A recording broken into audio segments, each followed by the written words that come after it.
like for you to be back here, a place where I'm sure you have a lot of good memories?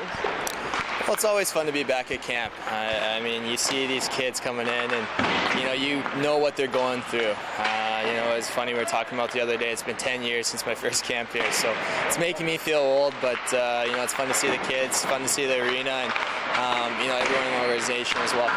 Do you guys get a chance to talk to these kids at some point and kind of tell them, I guess, what will you tell them if you do get a chance to talk to them?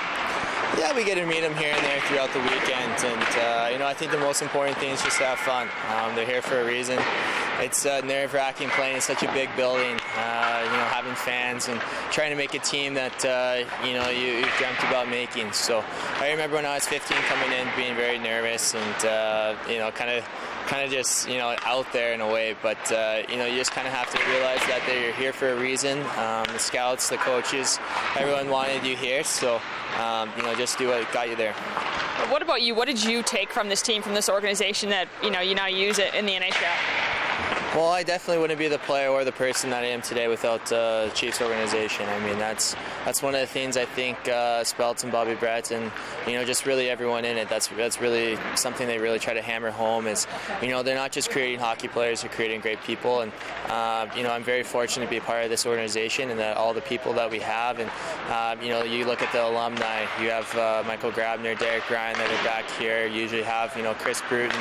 I'm playing against guys like Spurgeon and Tokarski and Bowman and all those guys that we still have great connections, great relationships because we're in somewhat of a fraternity here, being a Spokane Chief, and it's a lifelong commitment that's just amazing, and you have that family with you at all times. You mentioned all those guys that are in the pros now, and what makes this place so special, I guess, that you guys can have that success at the next level? Well, I think you see the people that they bring into this organization to try to groom you into the player and the person that you are, and they don't take any shortcuts. It's all about life lessons. It's all about being the best person, best player you can be, and they give you every opportunity to do that. They're always by your side, always trying to help you, and I think playing in such a great town like Spokane in front of the great people watching, and selling out a crowd against Tri-Cities is pretty nerve-wracking, pretty fun, and it's exciting and something you always remember. So there's just so much to it that really just brings everyone back, and we all like to be a part of it. Your season on the horizon, starting here in a couple of weeks. How's the wrist feeling? How did it kind of go over the summer, the healing? Yeah, it's been a slow one. It's been a slow healing, but it's definitely getting there. So, excited for the season to start. Excited to get back down in Tampa. Hopefully start off where we left off, and it's getting there. Stanley Cup Finals. Can you just kind of bring us through what that was like for you playing in something of that magnitude?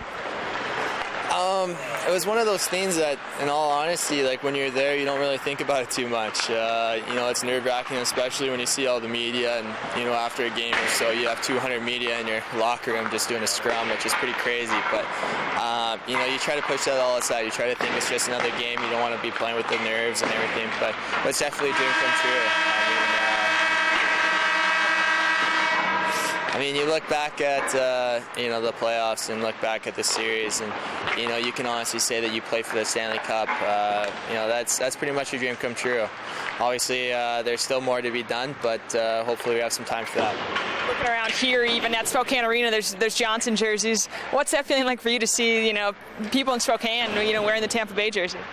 It's awesome. Obviously, Tampa's quite a ways away from Spokane, but it was unbelievable the amount of support that I had throughout the playoffs and throughout the season. And I can't say enough about people texting me pictures or whatever of signs of Tampa Bay in people's household or bars and restaurants and stuff. That's pretty amazing to me. So I've always thought Spokane's a great hockey community. I think everyone here sticks together, which makes it so much special, but I never thought that it could quite get like that. What about just you, I guess, personally, individually? How do you kind of top last year's success that you had? Well, I think you always want to get better. I thought last year was a definite good building block to where we want to be, but we still have more. There's still more we want to do, and you just got to keep working hard for that.